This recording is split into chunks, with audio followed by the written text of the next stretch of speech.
Hi, my name is Abhishek. I'm a legal intern at Lexis and Company. So today's my topic is e-teasing in India. So before proceeding with the topic, I request you please like, share my videos and subscribe to the channel Lex Click. So let's begin with the topic. So the e-teasing. So people say that women belong to a weaker section of the community, hence man dominate women, and sometimes man exploit women for their own pleasure.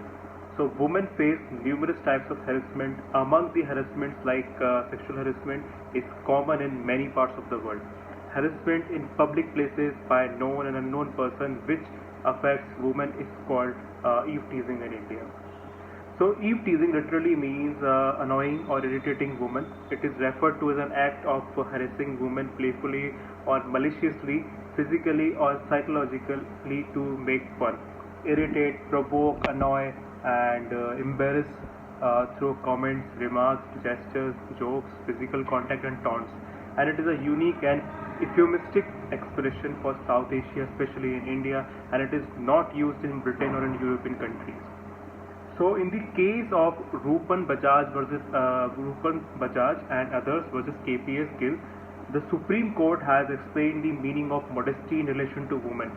More and more girls, students, women, etc., go to educational institutions, workplaces, etc., and their protection is of extreme importance to a civilized and cultural society.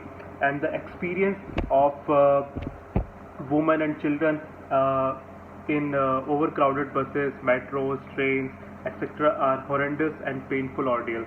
So today women take a leadership role amongst all sectors. So let's talk about eve teasing in India and some facts and figures.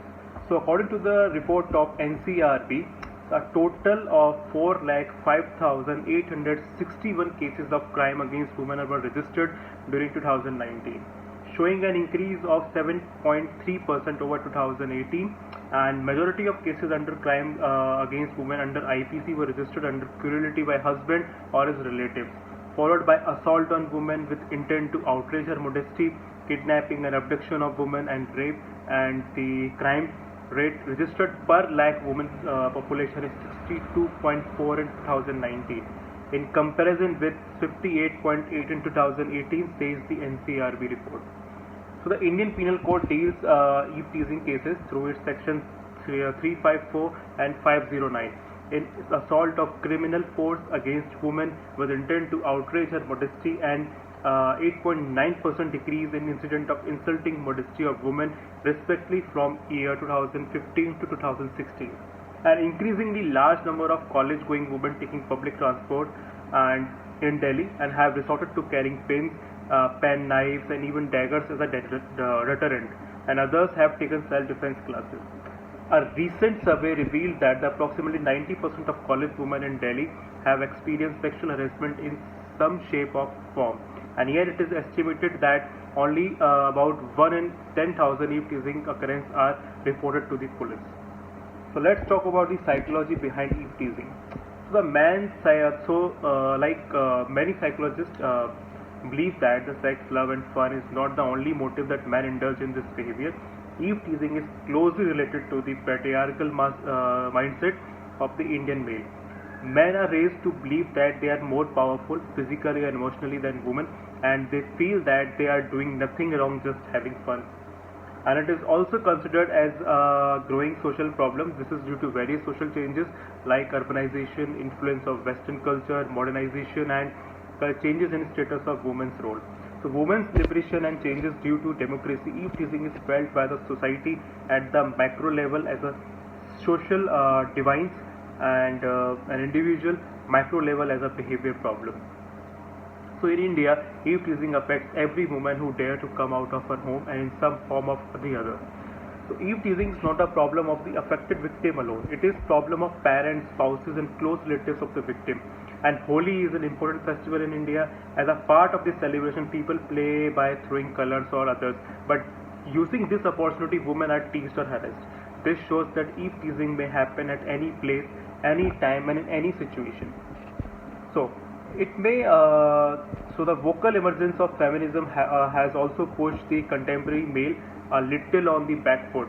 Not only the women are threatening to encroach on his male dominance, but also because he does not have any idea about how he can counter encroach on her. So he moves squarely into the adversarial position, something he is instinctively comfortable with, and during adolescence focuses not just on how he can express himself sexually, but also how he can claim his patriarchal right. So now next let's talk about the legal aspect of eve teasing, whether it is criminal wrong or civil wrong. So eve teasing is a civil wrong. The perpetrator causes injury to the plaintiff mentally as well as physically. It is an encroachment of the woman's right to privacy and her dignity, though there is a certain provision in the Indian Penal Code which describes and defines eve teasing. So section 294 of IPC says that whoever causes annoyance of other or does any obscene act in public place or sings, recites or utter any obscene song, ballad or words in or near any public place shall be punished with imprisonment of whether description for a term which may be extended to 3 months or with fine or both. Section 354 of IPC says whoever assault or uses criminal forces to any woman intending to outrage or knowing to be likely that he will thereby outrage her modesty shall be punished with imprisonment or either description of a term which may extend 2 years or with fine or with fine. So there are certain provisions for the prevention of sexual assault cases. Ironically, the term eve teasing is not mentioned anywhere in the Indian Penal Code, as eve teasing is an attitude, mindset, and a particular set of behavior. So the Honorable Supreme Court in the case of Deputy Inspector General of Police and ANR versus S. Samuthiram stated that eve teasing is a effusion and a conduct which attracts penal action but seen only in one state. A statute has been enacted, that is state of Tamil Nadu, to contain the same, the consequences of which may at times drastic. So eve teasing led to the death of a woman in the year 1998 in the state of Tamil Nadu, which led the government bringing an ordinance, namely the Tamil Nadu Prohibition of Eve Teasing Ordinance 1998, which later became an act, namely Tamil Nadu Prohibition of Eve Teasing Act 1998.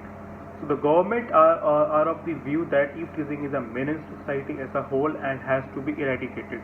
So in the case of Vishaka versus State of Rajasthan, the Supreme Court made guidelines for sexual harassment which include such unwelcome sexually determined behavior such as physical contact and advances demand or requests for sexual favors, sexual colored remarks, showing pornography, any other unwelcome physical, verbal or non-verbal conduct of sexual nature. So the Criminal Law Amendment Act 2013 brought changes to the Indian Penal Code 1860 by making sexual harassment an express offence under section 354A. Under this section, the offender will be punishable with imprisonment of 3 years and fine or both. So section 354D states that whoever commits the offence of stalking shall be punished on first conviction with imprisonment or either description for a term which may extend to 3 years and shall also be liable to fine. So in conclusion, I would like to say the eve teasing is a wrong against the honor, dignity and self-respect of a woman, and it hurts her immensely, and it should be treated as an independent offence. We need strict rules and regulation to control it, and there is a strong need for combating this fast-growing problem.